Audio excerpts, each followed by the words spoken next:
Paideuma, Grupo de Estudos Clássicos da Faculdade de Educação da Universidade de São Paulo. Então, olá a todos, este é mais um encontro do Paideuma, Grupo de Estudos Clássicos da Faculdade de Educação da Universidade de São Paulo, e neste encontro nós continuamos a leitura e a conversa sobre o texto de Mário Perniola, Animais Quase Sábios, Animais Quase Loucos. E aqui no último capítulo do livro ele entra a falar de Giordano Bruno e da filosofia do Renascimento, né, do pensamento do Renascimento. Faz essa aproximação aqui. Vamos ler esse capítulo.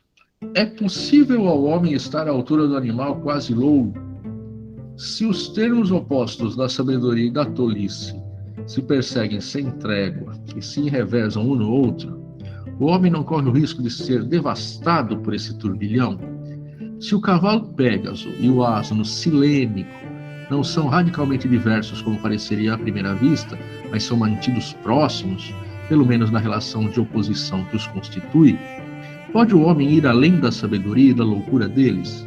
Ou melhor, além do inextricável conjunto da quase sabedoria e quase loucura deles?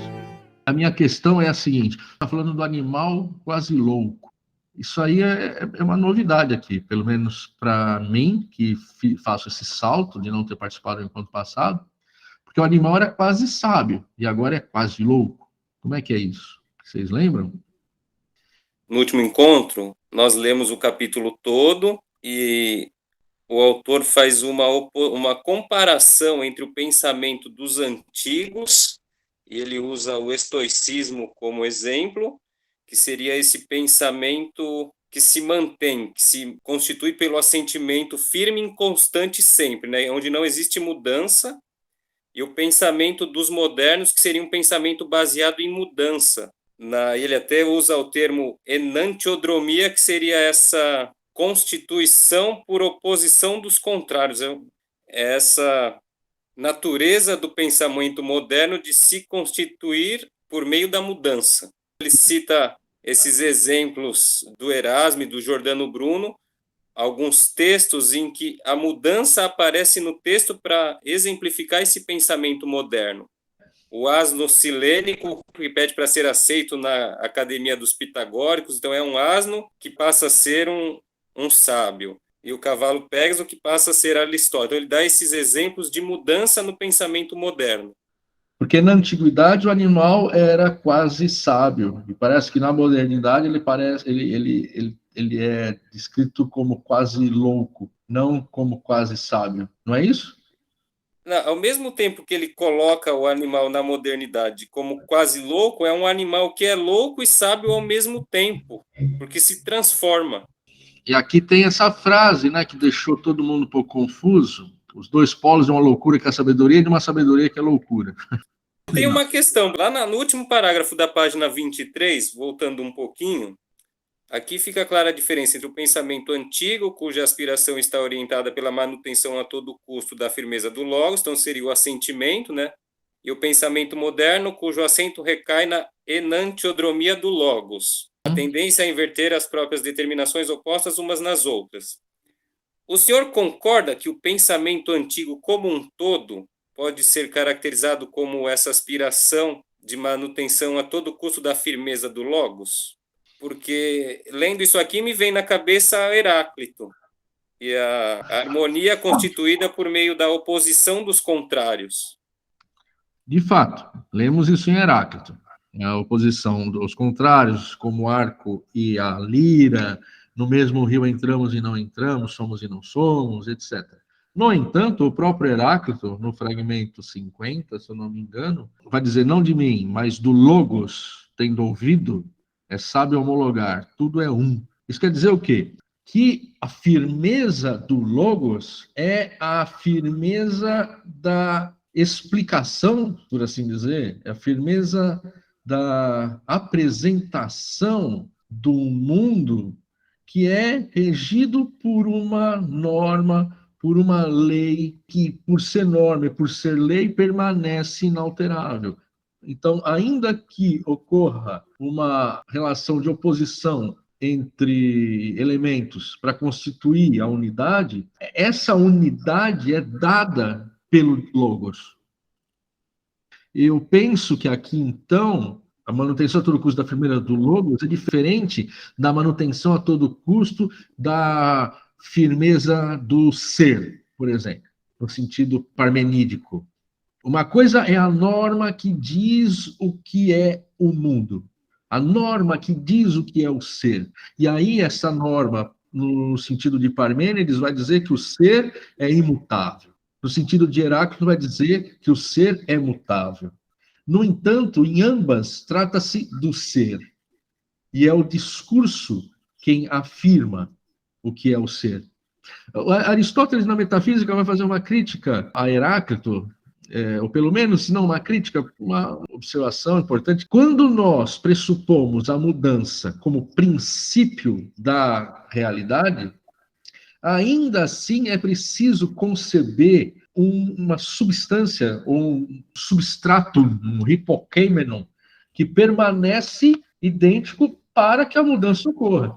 Porque se não houver nada que permaneça idêntico a si mesmo, nem a mudança é capaz, porque onde a mudança vai se prender, por assim dizer, para vir a ser?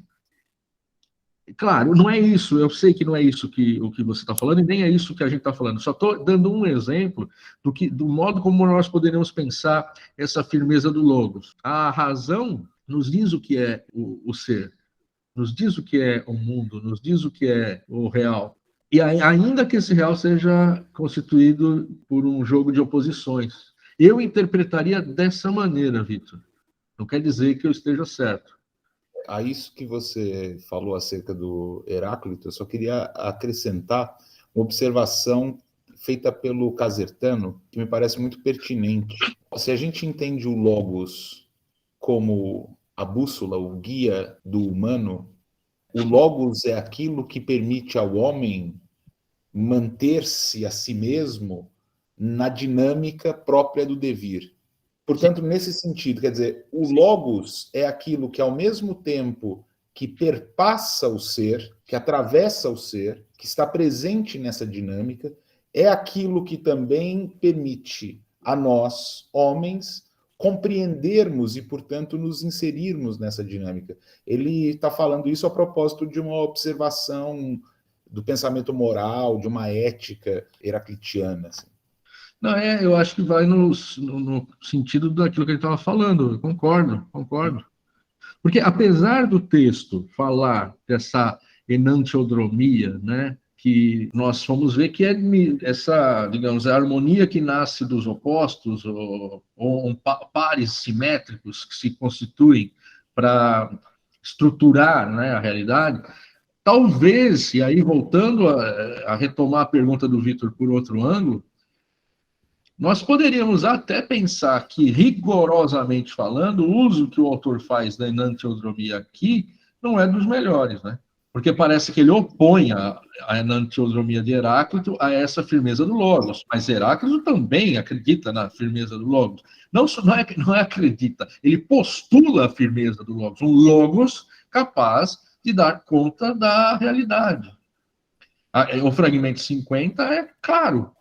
É o logos, ou então outro fragmento, quando ele diz, por mais que você mergulhe, nunca vai chegar ao termo tão profundo é o logos. Ou seja, o logos é o que há de mais profundo, é o que há de mais firme, é o que há de mais importante.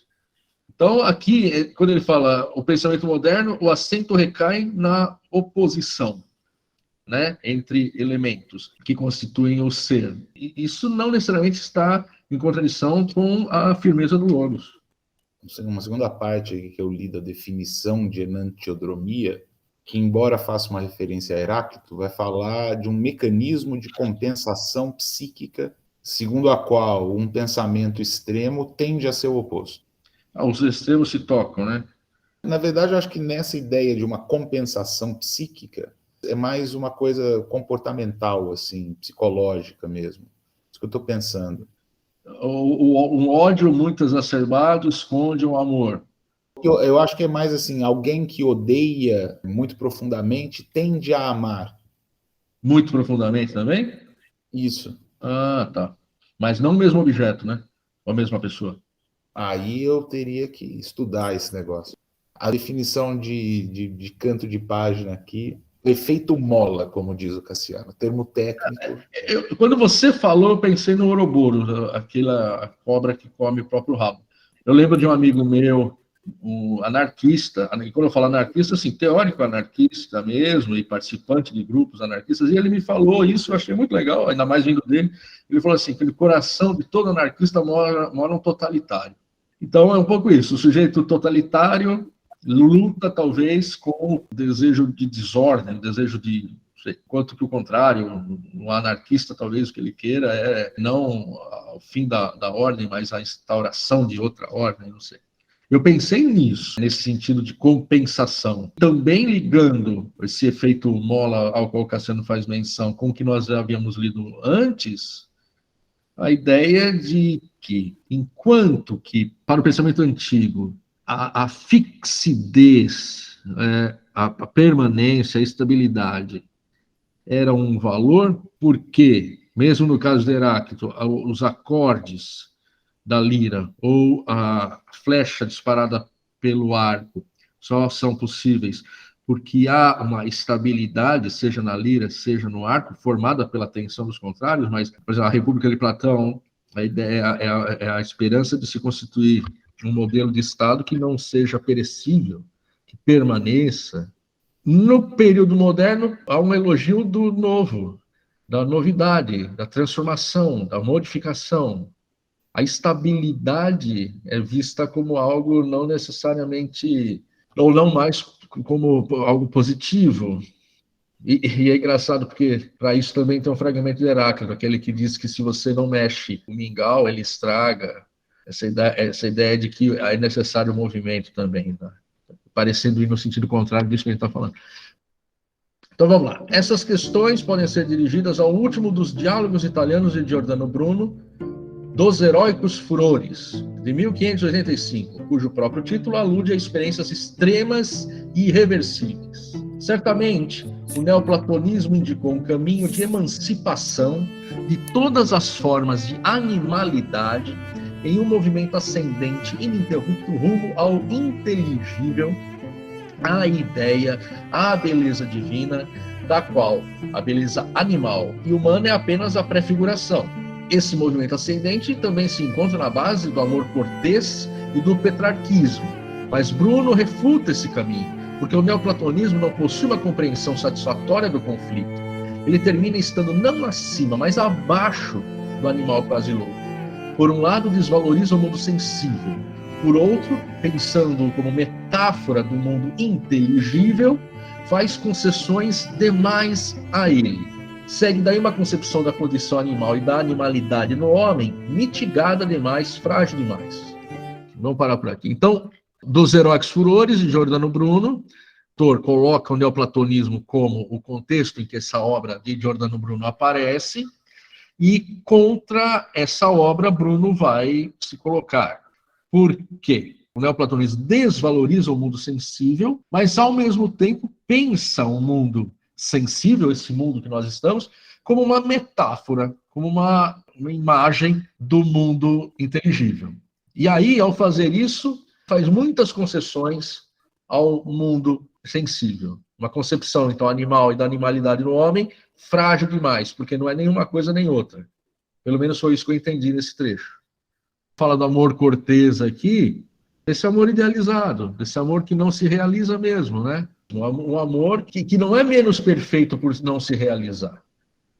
Ao contrário, não é? O amor de Dante por Beatriz, uma moça, uma menina que ele viu, sei lá, 2, 3 vezes na vida, talvez. Mas esse amor é mais importante para Dante do que o amor dele pela mulher, que nunca é citada em lugar nenhum. A mulher que lhe deu os filhos e tudo mais. O amor trovadoresco. O amor cortês aqui é o amor trovadoresco, que vai aparecer na poesia trovadoresca. O trovador que escolhe uma dama para ser, ou é escolhido, né? Sua amiga. Será, amiga, né? Na tradição galaico-portuguesa, as cantigas de amigo, as cantigas de escárnio, maldizer, né? E vai ser amiga do trovador. esse amor aparece como mais importante. Por quê? Porque é um amor que não se realiza. Esse seria rigorosamente o amor platônico, melhor dizendo, o amor neoplatônico, né? Se a gente quiser usar a terminologia aqui do neoplatonismo que aparece no texto, né? E o Petrarca como grande representante dessa vertente, porque ele tem a sua amada, é Laura, né, a amada de Petrarca, é Laura, que para quem escreve os poemas e tudo mais. A ideia de realizar com a musa, digamos assim, de realizar com a amiga, realizar com a dama que inspira os seus poemas, o amor real, seria a destruição desse amor, né? Então, isso só para falar do amor cortês do petrarquismo.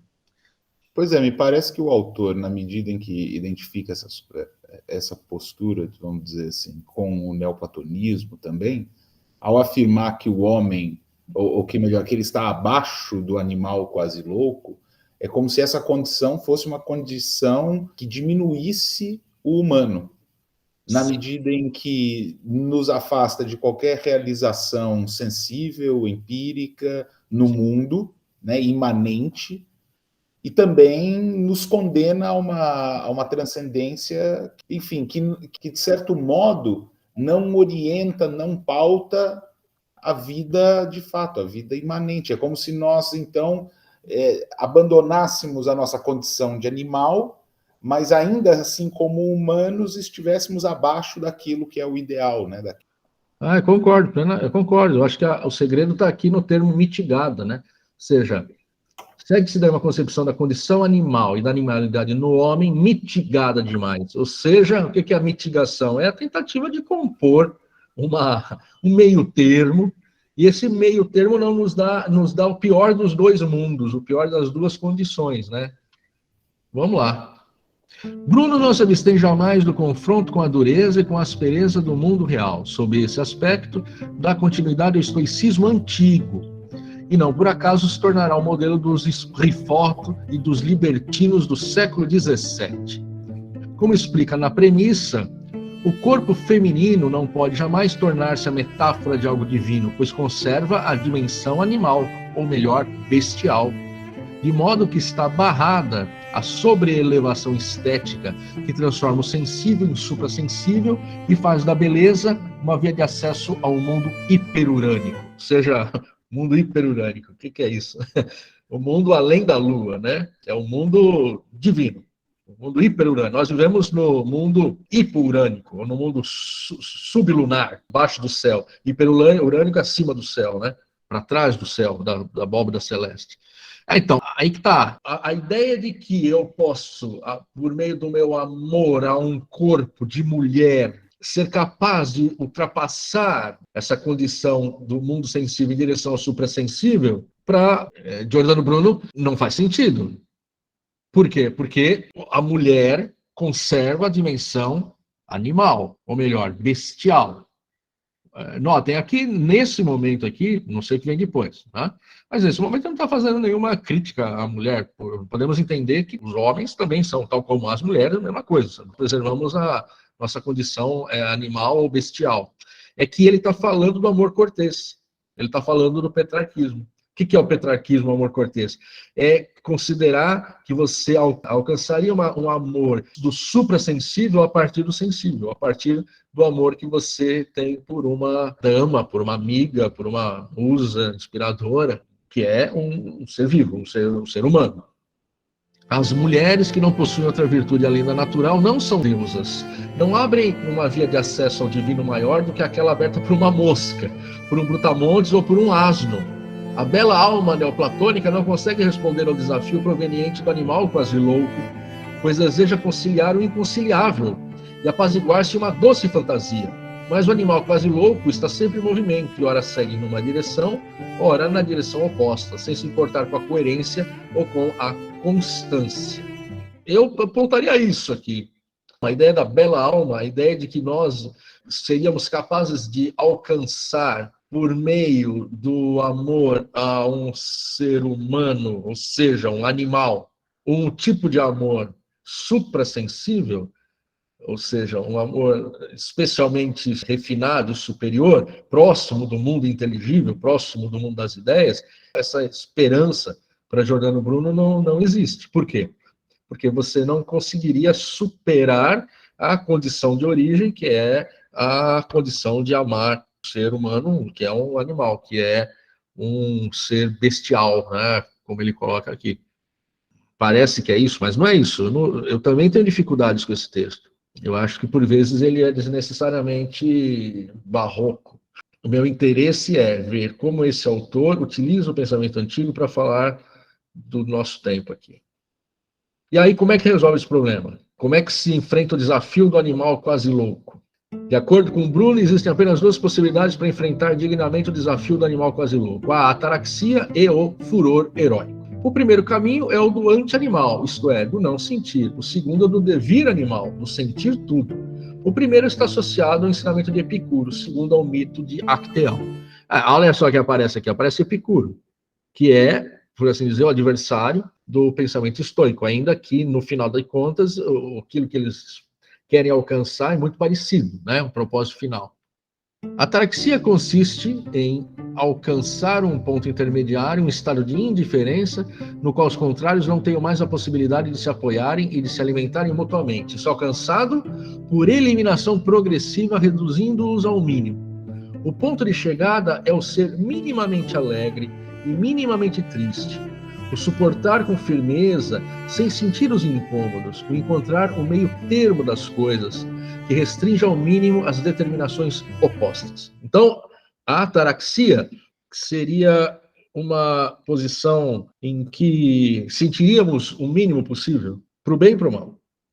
É a ideia de tranquilidade da alma, de impassibilidade da alma, que nós alcançaríamos lidando com a economia, no qual os contrários não tenham mais predominância um sobre o outro. Então, o mínimo de dor, o mínimo de prazer, é também um equilíbrio ao qual nós chegamos entre prazer e dor.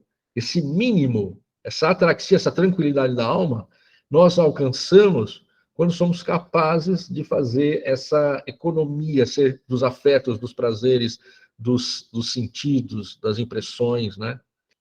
A enantiodromia do animal se torna, assim, um contínuo girar ao redor de um ponto que não se deixa arrastar no círculo vicioso da alternância. De novo, aquela ideia do logos firme lá que o Vitor falou. Qual é esse ponto? É o equilíbrio da ataraxia. É o equilíbrio que eu alcanço da minha impassibilidade diante tanto do prazer quanto da dor. Eu não sou levado nem por uma coisa nem por outra. Eu suporto tudo. Mas olha só, eu suporto sem grandes esforços, eu suporto sem grande sofrimento. Seja a negação de um grande prazer, seja suportar uma dor intensa. Eu alcanço esse equilíbrio, esse meio termo. Nós somos o anti-animal. Por quê? Porque o animal não alcança a ataraxia, segundo o texto aqui. Por quê? Diante da dor ele foge, ou ele ganha, ou ele vai embora. E diante do prazer, ele sente o prazer. Nós negaríamos esses sentimentos, seríamos capazes de fazer, digamos, a gestão dessas impressões, dessas sensações, e alcançar esse ponto de equilíbrio. Olha lá, o anti-animal, que somos nós, será sábio e louco no modo mínimo. Ele parece alcançar o ponto no qual a mínima sabedoria coincide com a mínima loucura. O anti-animal é, resumindo, quem fez a escolha de não sentir, quem se propôs a alcançar uma condição inorgânica, quem deseja assemelhar-se ao modo de ser das coisas. Ou seja, como é que eu resolvo o problema que aparece para os antigos de alcançar um caminho nessa vida? No caminho da ataraxia é procurar a impassibilidade. E aí a gente vai ver que em Epicuro vai haver toda uma farmacologia para você alcançar a impassibilidade. Essa é uma maneira, ou seja, as coisas que acontecem não me alcançam, ou pelo menos não me afetam intensamente, porque eu soube fazer com que elas se tornassem o mínimo possível quando chegam até mim. Epicuro, que é um filósofo do prazer e que foi tão condenado durante tantos séculos, né? Quando você chama alguém de epicurista, você está dizendo que ele é um bom vivant, um amante dos prazeres e tal. Mas Epicuro vivia a pão e água. De vez em quando um discípulo trazia um pedaço de queijo para ele. Quando ele diz assim, o prazer em comer deriva da fome que se tem, e não dos temperos, ou do prato, né? Você matar a fome com comida, seja lá qual for, ou mesmo a mais simples, se ela mata a fome, ok. Então, essa ideia do prazer em Epicuro não é a ideia de um hedonismo desbragado, ou seja, sentir todos os prazeres possíveis, viver uma vida de sensações, busca de sensações prazerosas. Não. O prazer em Epicuro nasce da contenção, do equilíbrio, da vida com o mínimo, com o afastamento, por exemplo, das preocupações com a política, a vida junto dos amigos, essa vida mínima. Então, próxima do ser das coisas, né? Quando ele diz aqui, o modo de ser das coisas. A outra opção é o furor heróico. Então ele diz, a segunda possibilidade em contrapartida é o furor heróico. Aqui se responde ao desafio do animal quase louco, um desafio ainda maior, que consiste na experiência simultânea dos opostos. Essa experiência extrema consiste em sentir na alma o maior conflito que se possa sentir, em direcionar o afeto ao mesmo tempo para um e outro extremo, em experimentar um estado no qual posso dizer que em viva morte, morta, vida, vivo. Aqui eu acho que é essa a citação. Em viva morte, morta, vida, vivo. Em uma viva morte, uma vida morta, eu vivo. Então aqui é o contrário. Aqui está mais próximo do que nós entendemos. Abraçar as sensações. Sentir na alma o maior conflito que se possa sentir. Experimentar tudo. Isso nos parece mais familiar. Uma lembrança mesmo que me veio quando eu estava lendo esse trecho, essa questão do furor heróico, me lembrou muito a forma como Dostoiévski escreve, né? Os personagens dele são tomados também desse furor heróico, dessa paixão pelo humano, pelo imanente, são tomados por essa sede de viver no dilaceramento. Eu encontro muito de mim mesma ali, né? Nessa tensão, né? Que a gente não se decide nem pelo sim, nem pelo não, fica entre esses dois extremos. Essa descrição do furor heróico, eu acho que é a descrição de algo que está mais próximo de nós mesmo. Aparece no espírito do tempo, o Zeitgeist aí, no qual Dostoiévski está e outros autores estão. A ideia de que talvez estejamos perdendo o que há de mais importante, deixando de experimentar isso ou aquilo, não é? Que é uma ideia que não é natural, ou seja, não é intuitiva, não é que não é natural, não é intuitivo. Experimentar isto ou aquilo não é em si mesmo algo necessariamente bom, né? Mas nós damos essa importância. Isso é uma observação, né? Enquanto você estava falando, Marcos, sobre Epicuro, né, a busca de uma vida simples, longe de grandes turbulências, longe da política, com os amigos, né? Eu fiquei pensando que isso é uma sabedoria, né, que normalmente quem passa pela guerra, né, tem. Eu vejo isso nos meus ancestrais. O meu tataravô fugiu da Itália, né, fugiu do meio da guerra, da fome, né? Então, me parece que ficou na memória, assim, da família, assim, que a vida boa é aquela vida simples, sem muita ambição, sem se envolver exatamente com questões da política, com o poder. Então, é interessante que Epicuro põe isso de um modo filosófico, mas isso é uma sabedoria prática, que normalmente quem passa por situações limites, né, muitas vezes acaba desenvolvendo, né? Sim. A ideia de que menos é mais, uma vida frugal é uma vida melhor de se viver. De fato, há no epicurismo toda uma elaboração, há uma canônica, há uma física, há uma ética, há toda uma maneira de compreender o universo que justificaria esse modo de vida. Mas sim, há uma proximidade com a sabedoria prática, a chamada sabedoria das nações, por assim dizer, né? Que é o oposto dessa outra maneira de pensar aqui, ó.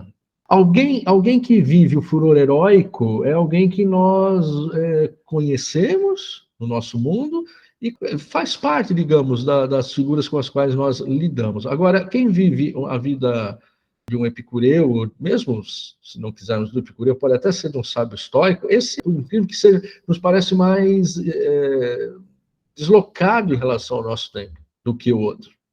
Porque olha o outro qual é. O furor heróico é diferente das 4 manias divinas em que fala Platão, profética, ritual, poética e erótica.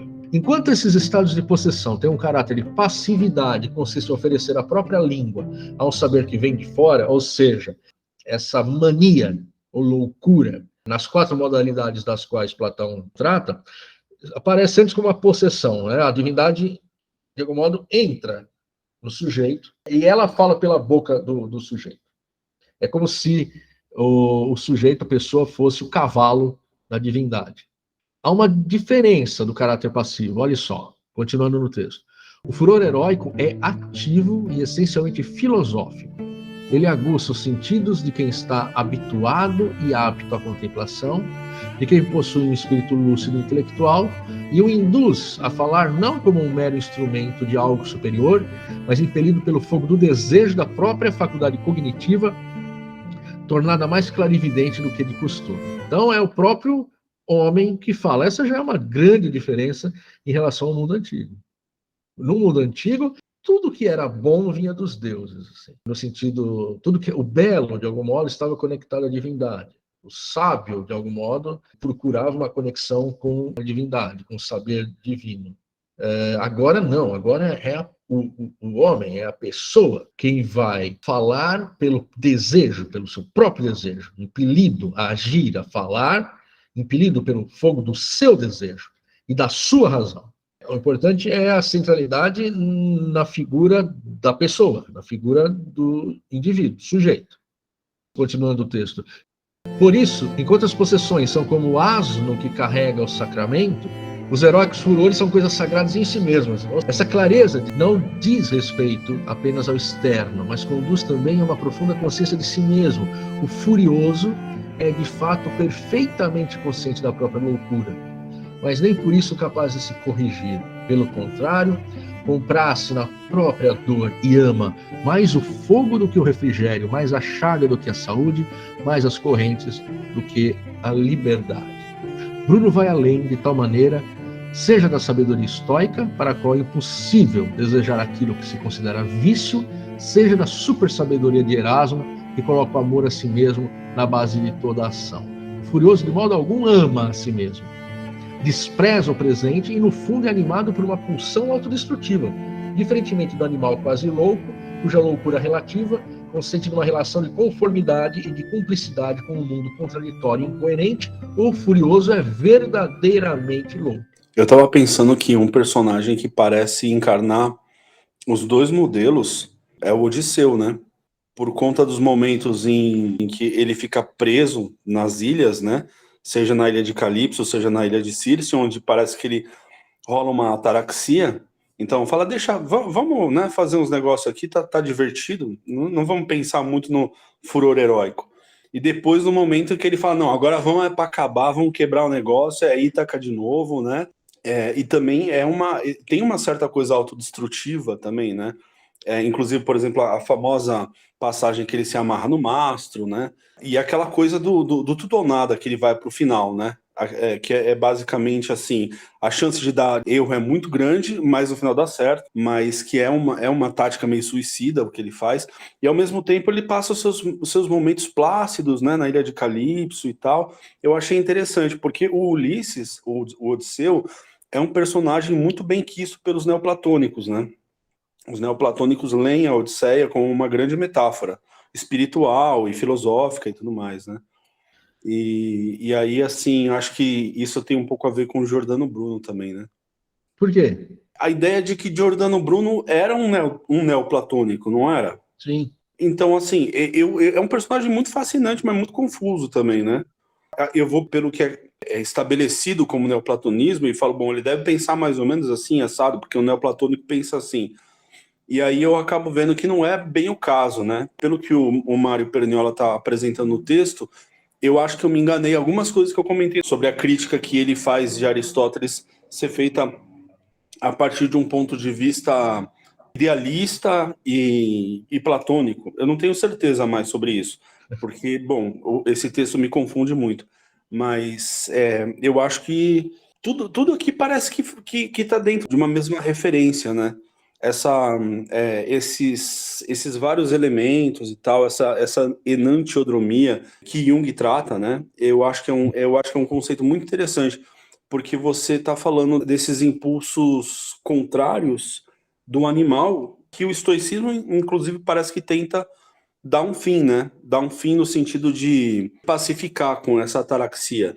Porque a enantiodromia é isso, você tá faminto, e depois você se refestela numa refeição deliciosa, e depois você tá depressivo.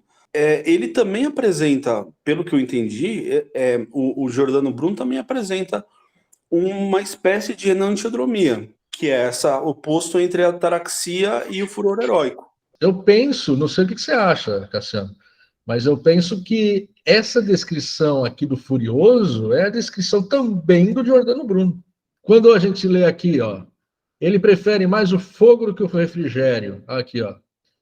Più il fuoco che il refrigério, più la piaga che la sanità, più il legame che la libertà.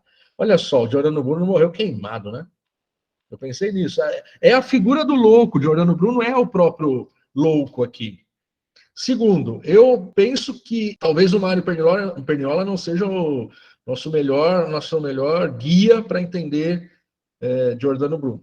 E aí eu queria... Você lembrou de Ulisses ou de Odisseus.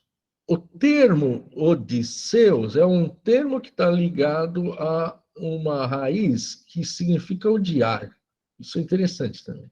E na tradição medieval, que nós encontramos, por exemplo, na Divina Comédia, essa descrição faz com que Odisseus, depois de ter voltado a Ítaca, tenha querido sair novamente em viagem para os confins do mundo, e ali, na borda do mundo, ele morreu.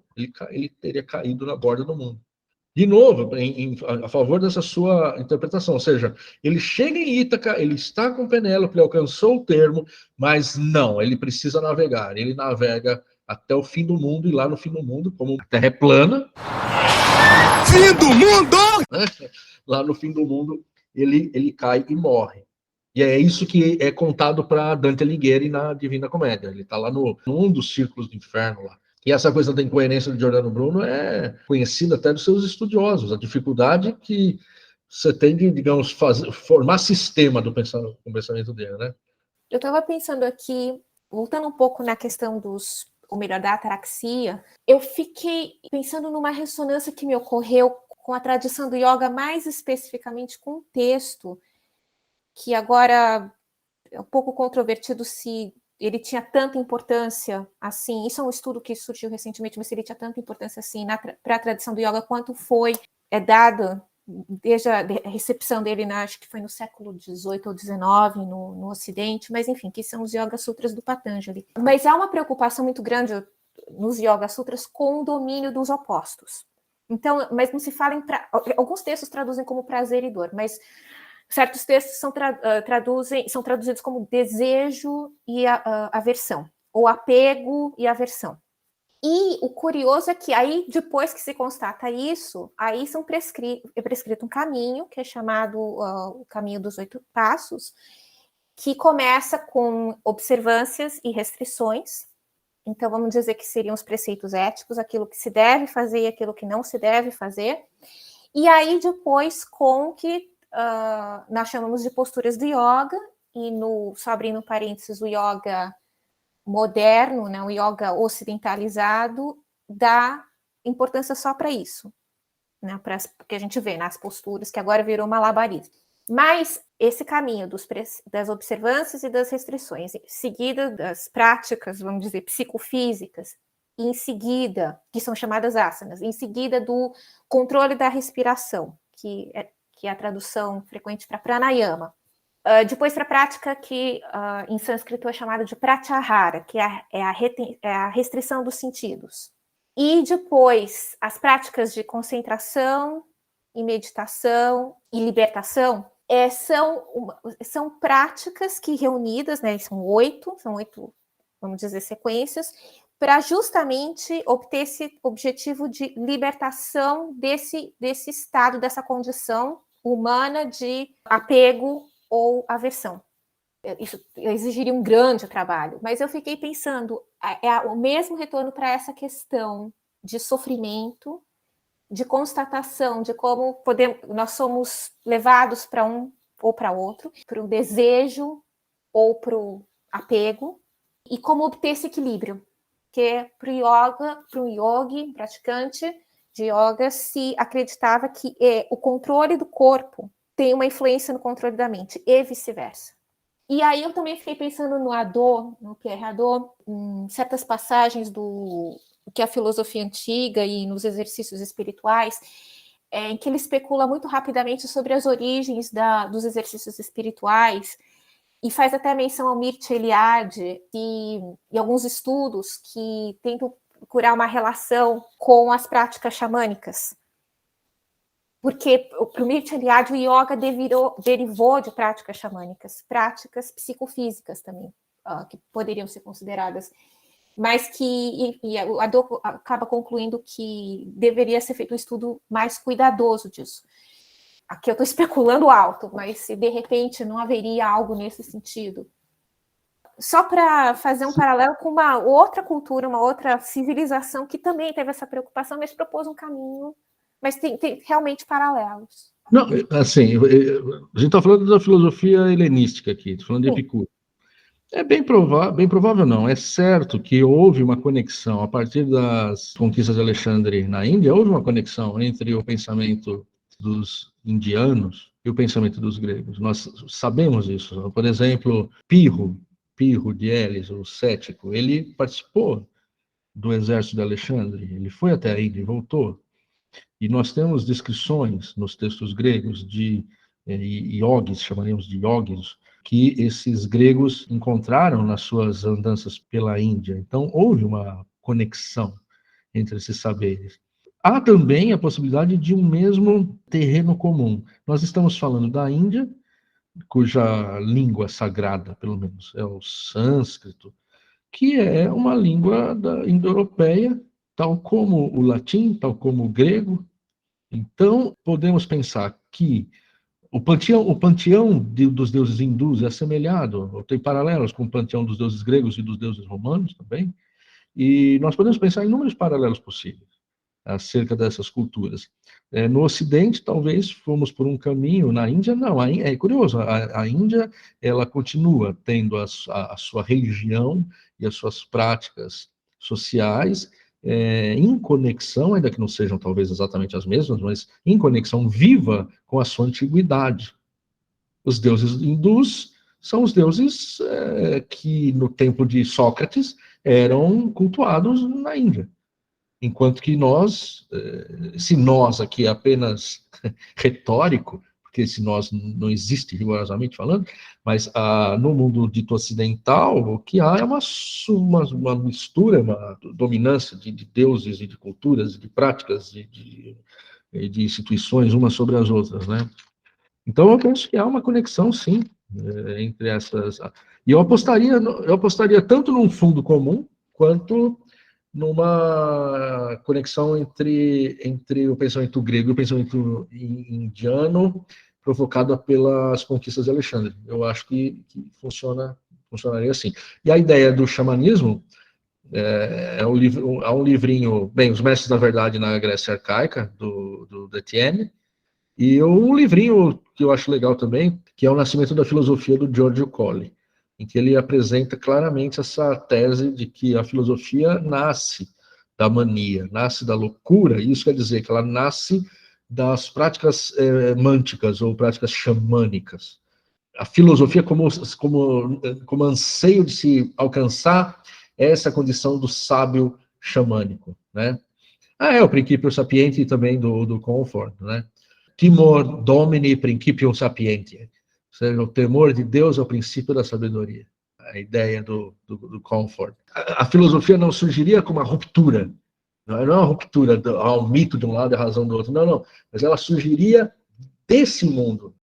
É uma pergunta, por que agora está os acadêmicos estão se voltando para o budismo, por exemplo, nem para o yoga, mas para o budismo, para justificar ou para tentar resgatar, para tentar arejar ou reavivar, ao invés de se voltar para os clássicos? O exótico é mais interessante, é mais fácil você se voltar para o budismo, por quê? Porque nós não temos nenhuma herança histórica negativa que nos chegue via budismo. Lá, entre eles, deve haver, né? Existem inúmeras denominações budistas e eles brigam lá entre eles e uma provavelmente deve ter oprimido a outra, etc. E tal. Mas entre nós é muito complicado você fazer especialmente no tempo que nós vivemos, em que o pensamento grego, o pensamento europeu, o pensamento ocidental é visto como a pletora de todos os males, ou só a pletora de todos os males, né? É muito complicado você ir para os antigos, né? E dá mais trabalho. Por quê? Porque eu acho que é mais fácil se aproximar do budismo no sentido que as coisas já estão mais ou menos prontas, entende? Você já tem os caminhos mais ou menos abertos, enquanto que se você se dedica a voltar aos clássicos, isso implicaria uma tarefa de exegese, de interpretação muito mais complicada. Até porque eles estão mortos, ok? Eles não nos explicam nada, eles estão mortos, coitadinhos, só sobraram os livros. Agora, os budistas estão vivos, então eles podem dizer, é assim, ou é assado, é desse jeito ou daquele jeito. Eu posso aprender com mestres vivos, e não com mestres mortos. Isso é importante também. Mestres do budismo vivos, não mestres da sabedoria antiga, porque eles morreram todos. Vamos lá. O furioso é verdadeiramente louco. Ele é o verdadeiro esprit forte, porque infringe toda e qualquer prudência prática mundana, todo e qualquer cálculo de êxito histórico, e por meio do sacrifício de si mesmo passa um outro horizonte, que é aquele das leis cósmicas da natureza. Todavia, a sua é uma verdadeira loucura quando examinada com os olhos do mundo histórico. Torna-se, no entanto, verdadeira filosofia a partir do momento em que se considera, do ponto de vista da ordem natural, aquela ordem natural que o animal quase louco já não consegue mais compreender, porque se tornou humano, demasiado humano. Aqui é a frase do Nietzsche. Eu não sei direito o que isso quer dizer. Não sei se vocês sabem. Eu não sei o que ele quer chamar aqui de ordem natural. Eu não sei. Porque o único sentido no qual eu poderia, de fato, ver, assim, todo esse parágrafo me deixou bastante confuso.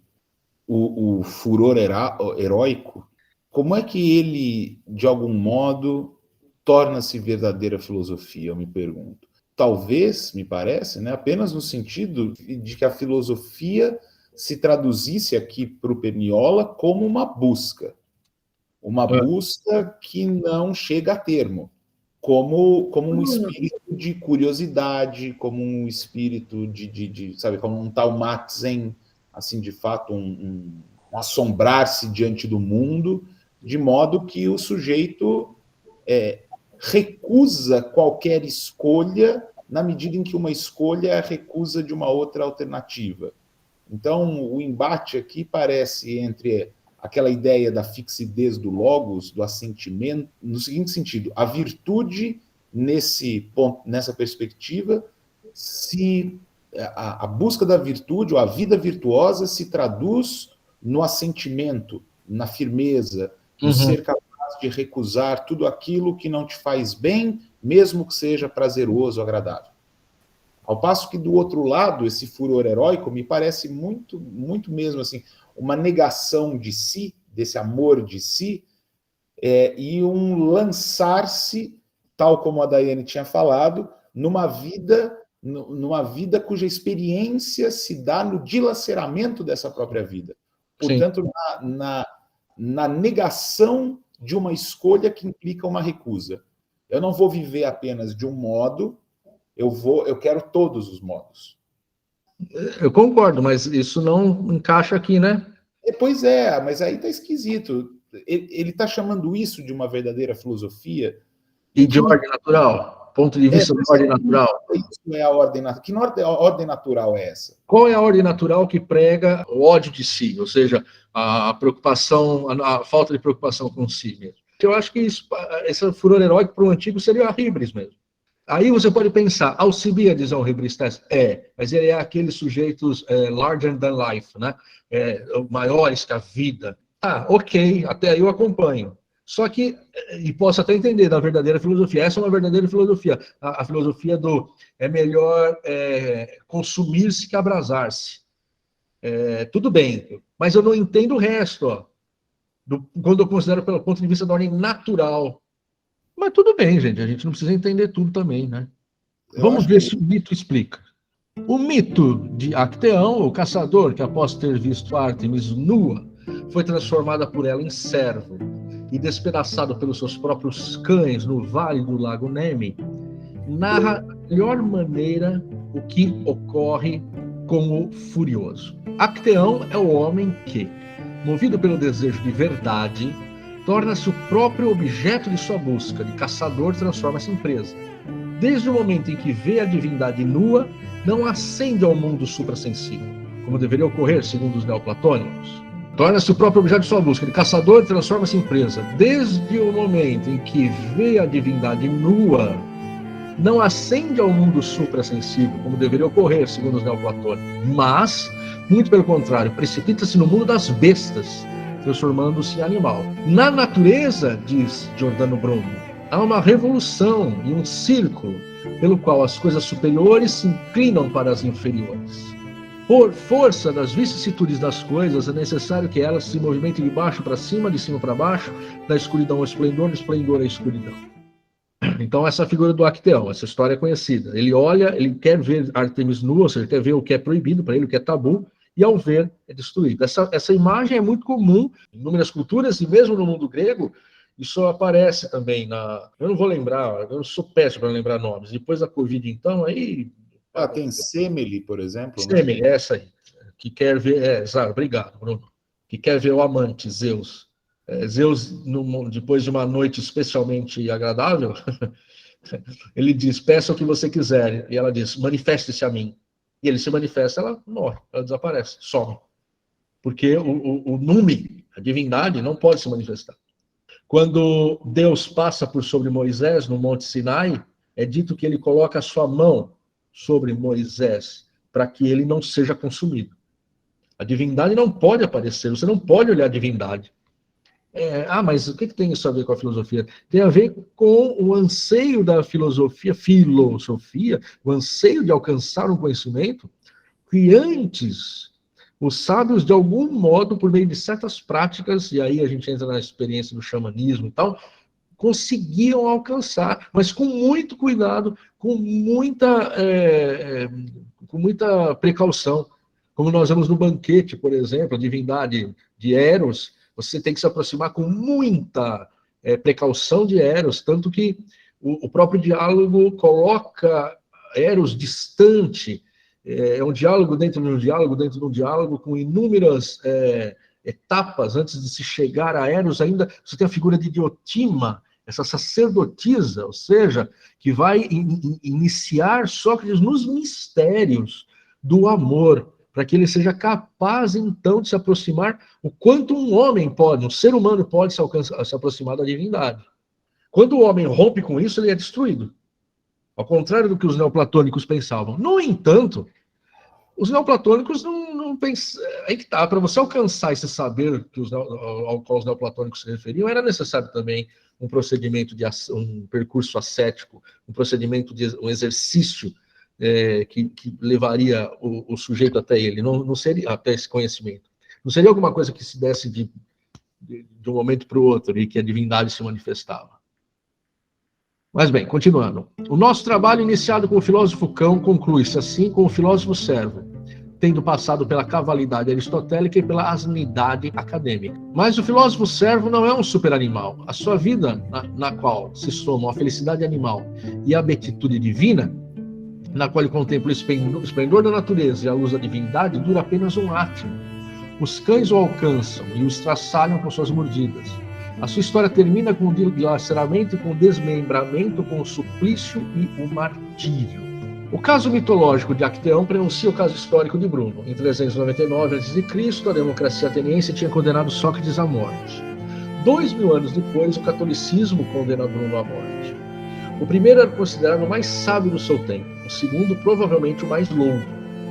Se Sócrates tivesse se atido à quase sabedoria dos animais e Bruno à quase loucura dos mesmos, a filosofia não teria sido criminalizada. Mas tão pouco a questão antropológica teria se manifestado em toda a sua espantosa seriedade.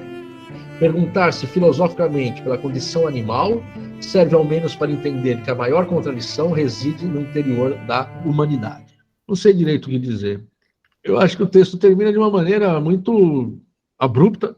A conclusão, o fecho, ele usa a figura de Acteão para ilustrar o filósofo servo, que não é um superanimal, felicidade animal de um lado e beatitude divina, mas só que isso dura apenas 1 minuto. Eu não sei muito direito o que dizer nesse final. Eu tenho um problema com o final desse texto. Não é raro, mas também não é comum, que eu costumo dizer que é um encerramento patético, no sentido do patos mesmo, afetado, assim, né? Essa coisa de se Sócrates tivesse, e Bruno tal, a filosofia não teria passado por isso, sabe? Essa coisa de as conjunturas sobre o passado, né? Conjecturas sobre o passado, que me parece uma coisa meio vazia, para falar a verdade. E aqui, quando ele diz assim, se Sócrates tivesse atido a quase sabedoria dos animais, e Bruno a quase loucura dos animais, parece que é antes a necessidade de você fazer um paralelo, montar uma figura de retórica, um paralelo entre Sócrates e Bruno. Não sei se não tem caráter explicativo, elucidativo, mas tem antes um caráter retórico, né? Porque diante disso eu poderia dizer que a única contradição, ou todas as contradições, só podem residir no humano porque elas são elaboradas pelo humano. Não, e eu nem sei de qual contradição nós estamos dizendo, porque chega um momento que essa coisa do animal quase sábio vira um animal quase louco, e esse uso desses contrastes, ele parece que não faz muito mais sentido, parece que se descola. Ele abusou desse recurso aí no texto. Eu acho que sim. Eu acho que é um texto interessante, se você não quiser fazer uma exegese dele, ficar apenas digamos, na impressão primeira que ele causa. Eu acho que ele tem sugestões interessantes, imagens interessantes, oposições que são úteis para a gente desdobrar, né, refletir, mas chega um momento em que essa retórica excessivamente barroca e esse uso das oposições terminológicas mesmo cansa um pouco. E não esclarece, né? Não, tem muito anacoluto, né, eu acho, no texto, essa coisa, esses hiatos, esses buracos, assim, né, esses saltos, né, vai de um lado para o outro, saltando. Bem, mas terminamos. Eu acho que a ideia do Perniola é, no final do texto, fazer a gente se sentir quase louco. Muito bom. Eu acho que eu tô quase louco agora. É verdade, eu acho que é isso mesmo. Muito bom. Talvez eu esteja louco. Eu vou ver um psique. Eu vou ver o doutor.